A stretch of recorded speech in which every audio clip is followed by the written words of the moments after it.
tem uma pergunta aqui. É imprescindível a educação mediúnica dos médiuns, mais reunião mediúnica, nas reuniões mediúnicas? Segunda pergunta aqui. Já alguma sugestão, faça alguma sugestão de como abordá-los quanto a este fato e também a necessidade de seus preparos neste dia, sem melindrar-os. Preparo para as reuniões mediúnicas. Porque a letra às vezes... Bom, foi uma afirmação. É imprescindível a educação mediúnica dos médiuns nas reuniões mediúnicas. Levar alguma sugestão de como abordá-la quanto a este fato. E também a necessidade de ser o preparo do dia, sem nenhum milímetro. O milímetro fica por conta de quem vai receber, não é? Mas é essencial, estávamos conversando com um companheiro, que eu acabei não guardando dele, o seu Ivo, no nosso intervalo, e ele falando exatamente dessa necessidade do preparo, principalmente no dia da reunião. O preparo deve ser constante, pois o que tanto Marx como nós abordamos aqui, a necessidade da reforma moral. E essa necessidade não se faz em dias marcados, somente no dia da reunião. Mas, no dia da reunião, nós temos que fazer aquele preparo que não é o preparo que muitas vezes foi pregado no passado, que é importante para um tipo de reunião, que é a reunião de cura, de se abster de alimentos, se abster de uma série de coisas. Nós sabemos que o preparo, claro, nesse dia tem que ser uma refeição frugal, uma refeição leve, porque o processo digestivo de uma alimentação pesada vai atrapalhar. Mas, acima de tudo, o nosso preparo da parte psíquica, moral, nos mantermos em equilíbrio.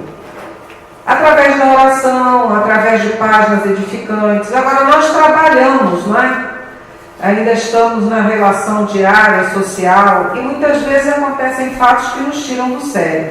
É buscar rapidamente voltar ao equilíbrio através do mesmo processo. Como tocar, como falar com o companheiro? Da melhor forma possível, o mais fraternal possível. Agora, quanto ao melindre, o outro que está na posição de ouvir é que tem que estar receptivo.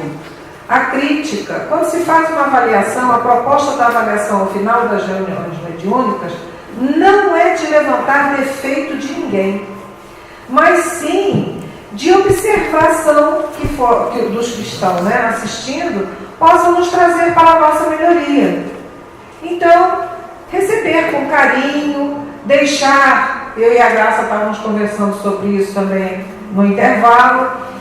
Se naquela hora a pessoa não teve jeito para falar, porque muitas vezes as pessoas que vão falar conosco são tanto ou quanto contundentes, não vou chamar de delicado nem grosseiro, mas contundente na utilização da palavra, na forma.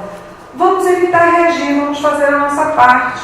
Vamos levar para casa, ouvir e levar para casa e refletir. Será que realmente foi assim? Onde eu tenho que melhorar? Ou eu não encontrei esse fato, esse ponto que me foi dito. Então, mas de qualquer maneira, eu vou me colocar na posição de observar para mudar. É complicado, gente, mas é só no exercício que a gente desenvolve. Nós temos muitas perguntas para a Fátima e para o Magda. Então, primeiro eu vou... todas para mim? Todas para você primeiro, tá bom. né? Quer fazer um ping-pong, não? Então faça um ping-pong. É melhor, né? Senão vão ficar algumas vezes... Essas aqui são comuns, né? Comuns? São semelhantes. Tá. Você poderia nos falar um pouco sobre as chamadas obsessões coletivas? Exemplo, Adolfo Hitler. Podemos marcar outro seminário? É claro que a gente tem vários casos de obsessão coletiva. Um deles que todos nós conhecemos foi no dia do Calvário. A mesma multidão que recebeu Jesus com flores foi a mesma multidão que o condenou. É um processo de obsessão coletiva, sim. Nós temos vários casos na revista Espírita que Kardec aborda de obsessões coletivas em que toda uma comunidade está sob o jugo de uma outra comunidade no plano espiritual. Obviamente que os princípios são os mesmos, sintonia, e aquelas criaturas não estão reunidas ali por acaso, elas têm a mesma matriz que dá acesso aos espíritos obsessores. Obviamente que a gente recomenda a leitura da revista Espírita para ver os casos de obsessão que tem ali, que são bastante claros, e Kardec indaga sobre isso aos espíritos. Os espíritos dizem exatamente o que está acontecendo. E esse processo, tal como o processo individual, deve ser tratado do lado moral. Pronto, pergunta para a Fátima. Se são os dirigentes espirituais que organizam os trabalhos, por que nós precisamos dos encarnados para as desobsessões? E tem outra pergunta. Por que os médiuns encarnados não orientam aqueles que ainda não sabem quais são as suas aptidões? Terceira pergunta da mesma pessoa. Se estou encarnada, por que devo me preocupar tanto com a vida depois da morte? E vamos parar aqui, porque tem mais perguntas da mesma pessoa e nós vamos deixar. Olha, vamos começar aqui. Se são os dirigentes espirituais que organizam, né, os trabalhos, porque precisa do dirigente encarnado, porque o dirigente espiritual vai orientar o dirigente encarnado. Ele não vai estar ali orientando a todos os médiuns, mas ele tem uma direção, uma ligação com o dirigente encarnado da reunião. Da mesma forma que temos papéis encarnados, dos encarnados, temos os papéis na equipe dos desencarnados. É a disciplina e a organização, que são imprescindíveis no nosso trabalho e não é diferente no plano espiritual. Por que os médiuns encarnados não orientam aqueles que ainda não sabem quais são suas aptidões? Eu acho temerário. Antigamente, no passado, tinha os médiuns da casa que diziam: você vai ser psicofonia, você vai ser psicografia, você vai para tratamento. Quem sou eu para dizer você, você e você? São os médiuns falíveis.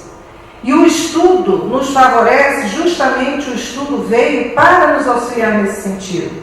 Eu posso ser uma médium que tem todas as possibilidades como Chico Xavier.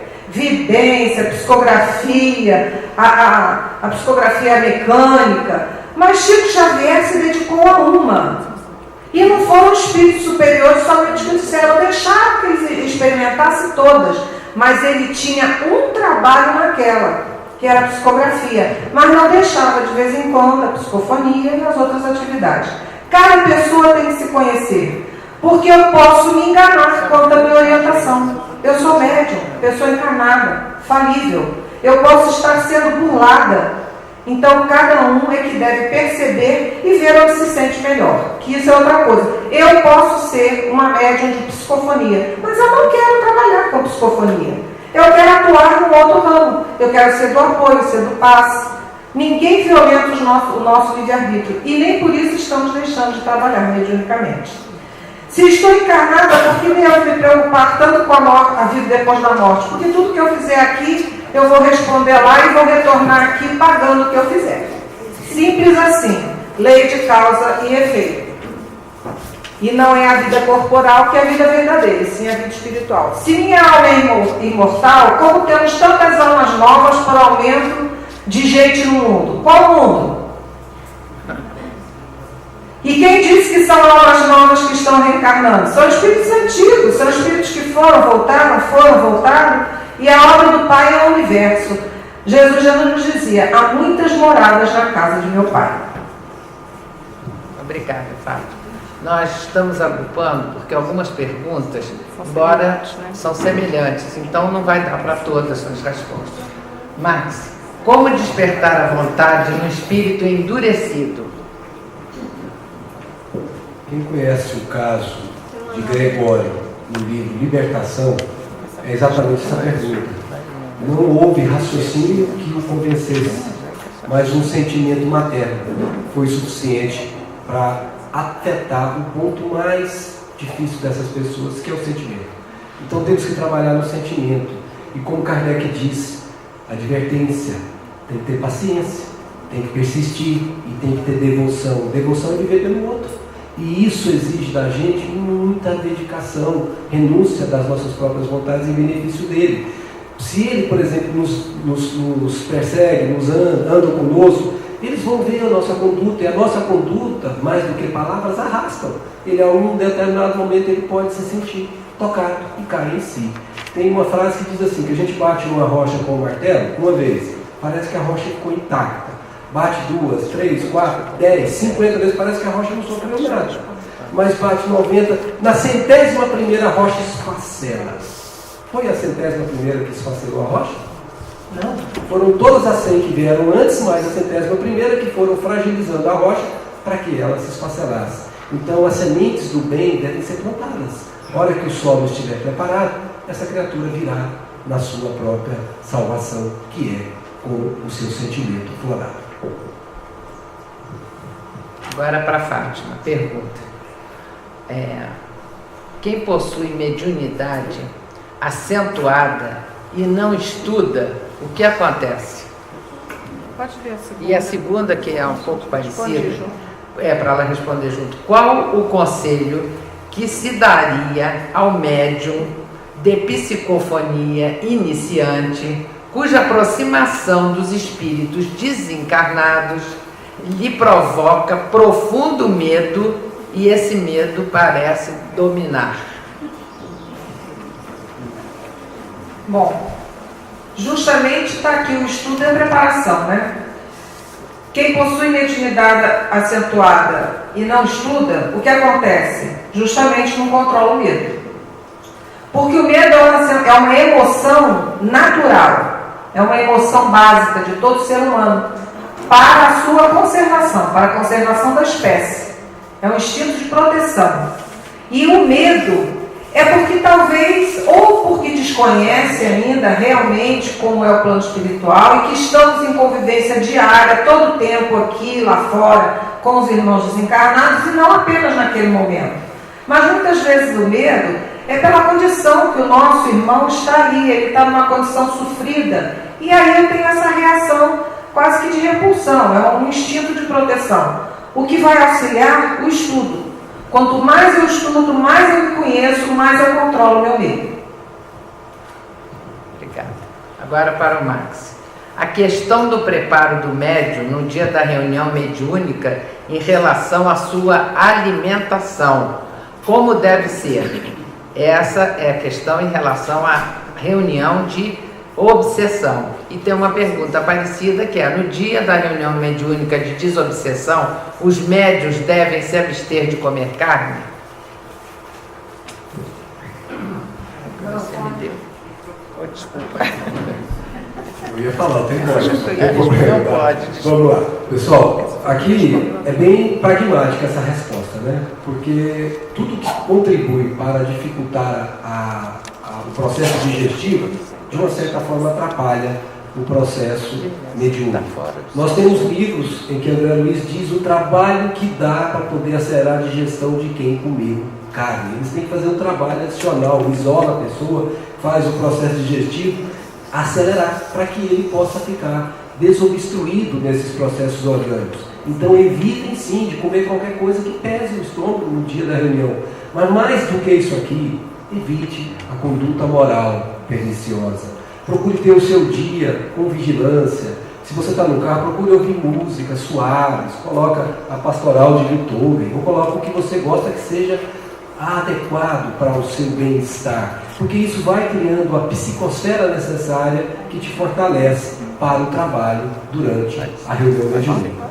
E mais do que isso, vamos lembrar também o nosso irmão Francisco de Assis, conta que ele estava, determinado dia, tinha ajudado um filho de um pescador a se livrar de uma obsessão, e ele estava se lavando na beira do rio, e esse pescador que estava ali viu que o nosso Francisco estava ali e pegou um dos peixes, o maior peixe que ele tinha pescado, e ofereceu a Francisco. E Francisco estava se banhando, olhou para ele, agradeceu, muito obrigado, e pegou o peixe e fez assim.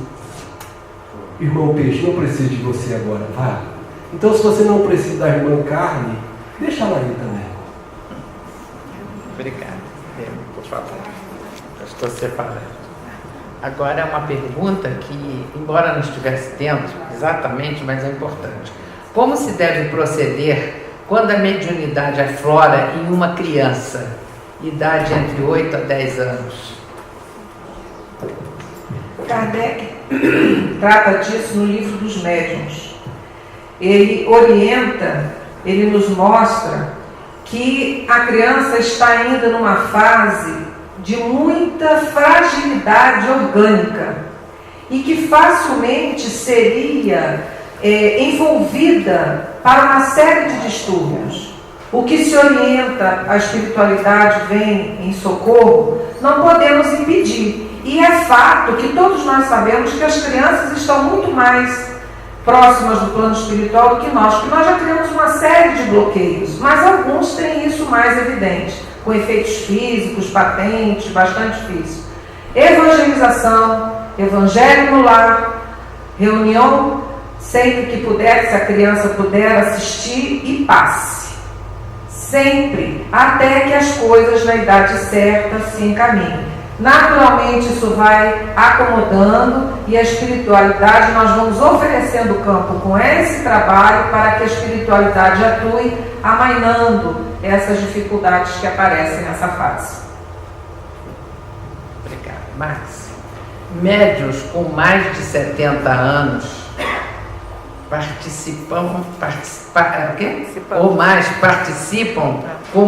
participar como médios de sustentação na sala mediúnica? Médios com mais de 70 anos.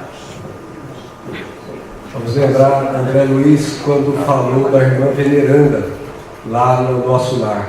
Ela só estava com 200 anos de trabalho, sem nenhum descanso. Ela parava só 15 minutos para fazer uma prece e ela se carregava. É claro que Veneranda está no outro estágio. Mas os Espíritos dizem que o repouso, nós temos uma lei de trabalho e de repouso, que o repouso para o Espírita verdadeiro é a mudança de função. Não é ficar com as pernas para o ar. Se a criatura se sente em condições orgânicas de permanecer na reunião, não perca a oportunidade de trabalhar. Não vá descansar com a sua aposentadoria volumosa do INSS, esperando que as coisas se aconteçam aí muito bem para você. Trabalhe sempre que você sentir que pode trabalhar. É o melhor para você, é o melhor para todos nós. Obrigado. Pergunta para a Fátima. A questão da asepsia do ambiente e sua proteção implica em necessariamente mantê-lo totalmente fechado? Olha, a asepsia do plano espiritual, mas nós temos que nos lembrar que o ambiente deve estar limpo, né? Asseado, arejado, seja ele da reunião pública ou de uma sala de passe ou uma reunião mediúnica.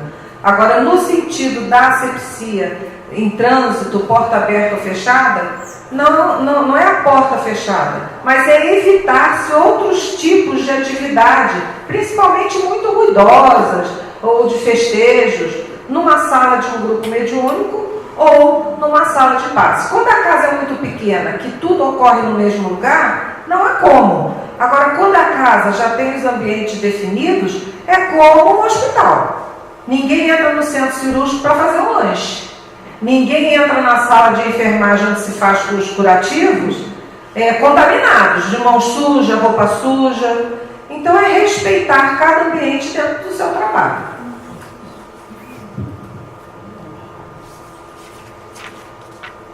Max, se os espíritos nos influenciam mais do que imaginamos, se nos inspiram tanto para o bem quanto para o mal, onde fica a nossa própria vontade? Gente, eu tenho vontade de ir embora agora. No livre-arbítrio. Essa vontade de ir embora pode ter sido a sugestão do meu amigo que não quer que a gente eleve. Eu posso aceitar ou não a sugestão. O livre-arbítrio continua sendo meu.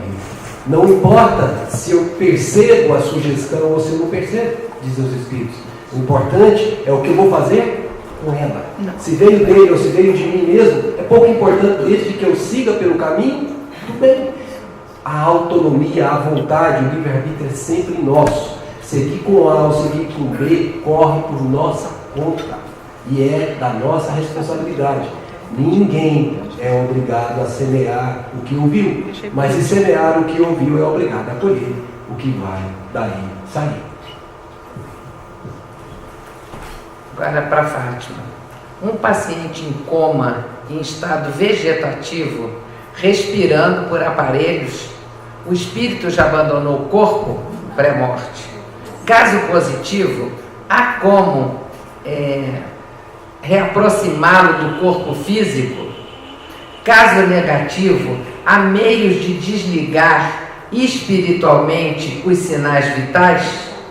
Aqui está escrito ortotanásia. Bom, o público já respondeu, né? Não se deve, né, fazer nada porque estaríamos aí, ortotanásia, eutanásia, diga sim à vida. E nos livros de André Luiz, se eu não me engano, é Sexo, Destino, Libertação, talvez o Max possa me ajudar. Aquele caso da menina que passa por um drama bastante grande porque é abusada e descobre que é pelo próprio pai, né, que ele arma toda uma cena, e ela se encarna antes da época em que estava previsto, pelo grande choque, trauma que ela sofreu. Ela tenta se suicidar e acaba sendo atropelada. E ela passa durante muito tempo em coma.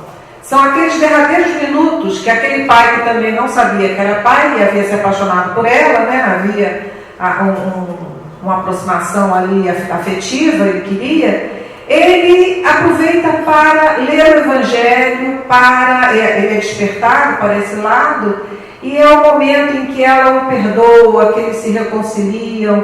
Então é negativo, não se deve desligar, porque sempre ali a presença do Espírito. Ele pode estar um pouco afastado, mas enquanto há vida, o Espírito está ali. Só Deus, mesmo com as máquinas. Eu sei que existe uma discussão grande sobre essa ortotanásia, quem somos nós, né, para definir e saber se é a hora ou não. Então deixemos, se o paciente chegou na condição de estar nesse tratamento, deixemos que a espiritualidade, que conhece melhor do que nós as necessidades de cada um, decida o seu momento de voltar.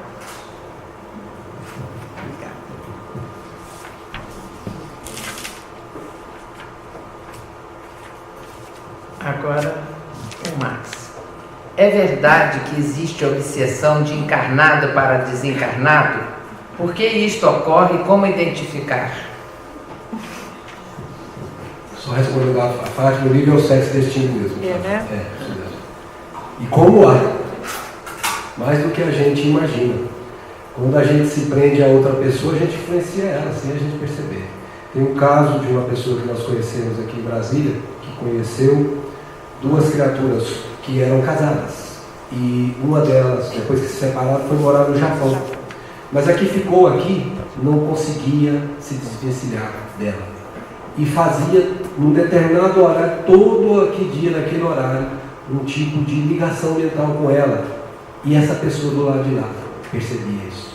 Ela ficava, de uma certa forma, alterada naqueles momentos, porque era um processo doentio e que realmente levou a essa pessoa do lado de lá a adquirir também as doenças que esse contato trouxe. Até que ela foi procurar o consultório psicológico dessa profissional, que é espírita, e ela orientou ela para parar de fazer isso. E a resposta foi quase que simultânea, porque o outro do lado de lá passou a não ter mais a percussão mental o tempo todo dentro da sua mente. Porque eles eram, apesar de separados fisicamente, mentalmente ligados. E a ligação mental é um processo obsessivo. Aquela primeira imagem que a gente colocou lá das influenciações espirituais era de mente para mente. Então não importa, você só tem um corpo de carne revestido do espírito. No final das contas, nós continuamos sendo os espíritos encarnados. A gente admira quando a pessoa fala, tem medo de espírito, mas podia ter medo de si mesmo, porque você é um espírito, só está revestido de carne, né? Porque é assim. Então não importa se na carne, se fora da carne, a influência é problema de sintonia.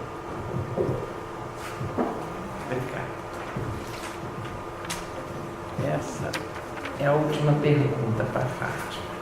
Num livro recente, escrito por um companheiro da Casa do Caminho, intitulado A Complexidade da Prática Mediúnica, há uma informação preocupante. Em uma pesquisa feita pela FEB sobre se os médiuns dos centros espíritas buscam o livro dos médiuns, chegou-se ao seguinte resultado: leram 37%, leram parcialmente 36%, não leram 27%. Comentar sobre esse fato e suas consequências. A preocupação é com a percentagem, né, gente, no estudo, né? E nós vimos aí que realmente, nós até iríamos falar desse livro, que é um livro que faz um resumo bom de toda essa parte mediúnica das obras, né, publicadas, falando do tema, e realmente é para que nós possamos, achei até bom, porque vamos fechar, né, com essa ideia. Leram 37%, leram, não estudaram, leram parcialmente 36%, não leram 27%. Então, nós vemos aí que o nosso objetivo, comentei com alguns companheiros no intervalo, no dia de hoje, não é trazermos conteúdos na área da mediunidade, porque o tempo é curto. O estudo da mediunidade hoje, já mais compactado, ele se faz em 2 anos, antes ele estava em 4. E isso tem que ter antes o ESD, para termos as bases doutrinárias para podermos entender a parte que é científica, mediúnica, o fenômeno. Então é preocupante, e o nosso objeto hoje de trabalho, o objetivo, tanto de vocês como nosso, que fomos convidados a coordenar aqui o estudo, não é esgotar e nem ninguém sair formado em mediunidade, é justamente despertar o que me falta para que eu possa continuar sendo um bom instrumento. Já li o livro dos médiuns? Não li, então vou ler. Aí, como Joana de Ângeles indicou para Divaldo, o que eu faço, Joana, para ser um espírita, trabalhar na doutrina espírita? Estude o livro dos espíritos. Ele foi lá, leu em 1 mês. Pronto, Joana, já li. E agora, qual é o segundo livro? Leia, estude o livro dos espíritos. Ele disse, acho que ela viu que eu, muito rapidinho, né? Eu li. Aí vou ler mais devagar aqui, ó. 37%, ele estava nos 36%. Aí ele passou para os 37%. Ele foi lá, leu com mais calma. Aí levou 6 meses por aí. Aí chegou, pronto, Joana, já li e estudei o livro dos espíritos. E agora, qual a outra obra que eu leio? Estude de novo o livro dos espíritos. Então, nós temos que estar constantemente, lembremos você, Chico, ele estudava todos os dias, porque a cada dia nós descobrimos algo novo, cada dia nós colocamos um tijolinho a mais na construção do nosso conhecimento, e muitas vezes o muro fica com um buraquinho daquele tijolinho que faltou, um pouquinho mais abaixo na base, foi algo que não nos chamou a atenção, mas que com esse conhecimento que veio depois, eu fui lá e busquei a ligação e tampei o buraquinho que faltava, botei aquele tijolinho. É uma construção, e construção íntima, construção de renovação, dentro principalmente da mediunidade, ela deve ser constante, não se esgota. Parecer um livro novo, é uma obra fidedigna, tem um bom respaldo do autor, da editora, é conhecido. Vamos ler, vamos buscar de novo. Lembrei, eu acho que lá no livro dos médiuns tem. Retornemos ao livro dos médiuns e vamos ver o que Kardec já nos dizia. Isso aqui nos serve de alerta e como conclusão do nosso trabalho da manhã de hoje. O nosso objetivo, creio que foi alcançado. Despertar a nossa vontade, chamar a nossa atenção para o que eu preciso fazer mais. Obrigada. Max. A depressão é uma obsessão? Pode ser, mas nem sempre. A maior parte das vezes, pelos casos que a gente tem trabalhado, estudado, a gente tem visto que a depressão é da ânima. A pessoa traz dentro dela o processo e por alguma razão o processo starta, inicia. Mas algumas vezes ela pode ser associada com o obsessor. E aí, obviamente, a pessoa pode ser conduzida para aquele processo da subjugação de não querer nada. Lembra que a vontade é cessada, paralisada. Mas nós temos que tomar muito cuidado na casa espírita com esse processo depressivo. Não devemos tratar a depressão como obsessão. Na maior parte dos casos que nós temos visto, nós trabalhamos há algum tempo lá na Comunhão Espírita do grupo Chico Xavier, que é um tratamento de assistência espiritual, tem 33 leitos e as pessoas chegam. Então, nesse horizonte de anos que nós estamos lá, nós temos visto muitas vezes os próprios espíritos da comunicação mediúnica dizendo que não tinha nada a ver com o obsessor, que era da ânima, que a pessoa precisa ter fortaleza, precisa ganhar ânimo para poder vencer seus óbitos, as suas dificuldades. É uma das doenças mais difíceis de serem tratadas, e ela só vai ser tratada se a pessoa começar a trabalhar na própria alma, que é onde nasce, é onde está a matriz do problema. Obsessão tem que ser tratada de uma forma quando a gente claramente percebe o espírito, e depressão tem que ser tratada de outra quando a gente não percebe o espírito. Agora a última pergunta a você. É de utilidade espiritual uma reunião mediúnica de desobsessão, na qual mais de 5 médios se manifestam simultaneamente sob a alegação de dizer tratar-se apenas de um pronto-socorro espiritual? Qual é a finalidade de apenas proporcionar um choque anímico? Na doutrina espírita, em nenhum lugar está escrito que se deve fazer comunicação. Até onde nós conhecemos a obra de Kardec toda, já tivemos a oportunidade de lê-la toda. Se passou batido, nos diga onde é que está, que a gente vai tentar recuperar o que não aprendeu nesse contexto aí da obsessão, da comunicação mediúnica simultânea. André Luiz é textual em Conduta Espírita e é textual no livro Obsessão e Desobsessão, quando ele diz textualmente que tem que ser uma comunicação de cada vez. Mesmo que seja um choque anímico, que a pessoa não fale nada, há uma prece por ela que é feita. E essa prece exige ambiência psíquica pacífica. Aquele turbilhão de pessoas falando ao mesmo tempo parece uma coisa que não dá a ambiência pacífica que nós precisamos. E mesmo que o espírito não fale nada, ele está ouvindo. Ele está sentindo as ondas de ternura que vai de quem está fazendo a prece em direção a ele. E isso faz com que, respondendo àquela pergunta anterior, vá quebrando as resistências que ele traz em si. E isso devagarzinho é a história da rocha.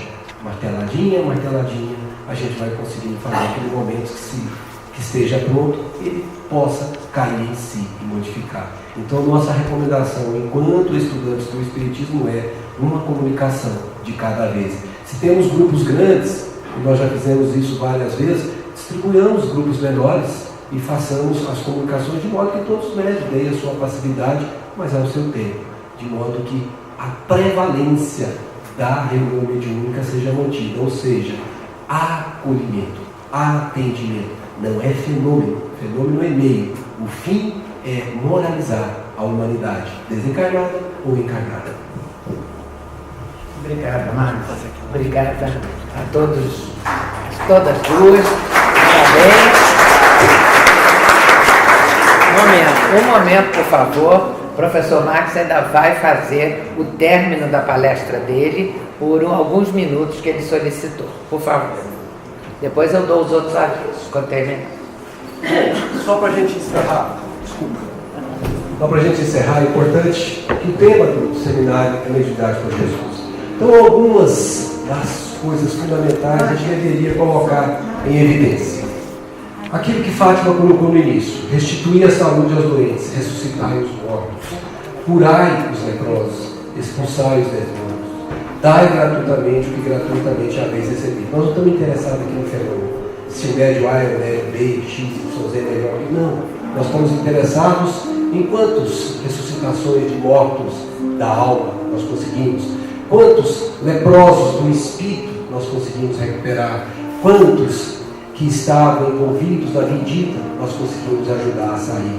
E jamais devemos cobrar por isso, porque o maior beneficiado somos nós mesmos quando trabalhamos nisso. A primeira necessidade do médium, diz o nosso querido Espírito Emmanuel, é evangelizar-se a si mesmo.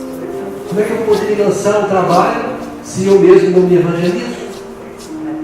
Antes de entregar as grandes tarefas doutrinárias. Por quê? Porque de outro modo poderá esbarrar sempre com o fantasma do personalismo, em detrimento de sua missão. E como nós vimos a Fátima dizendo, muita gente cai por causa disso. Esse posto da mediunidade, é André Luiz, aliás, é Emmanuel que diz, é o da renúncia, é o posto da abnegação, é o posto dos sacrifícios espontâneos. Eu não faço porque alguém me disse para fazer. Espontaneamente eu sinto que preciso fazer. Médiuns, a vossa tarefa deve ser encarada como um santo sacerdócio sagrado. A vossa responsabilidade é grande pela fração de certeza que vos foi outorgada.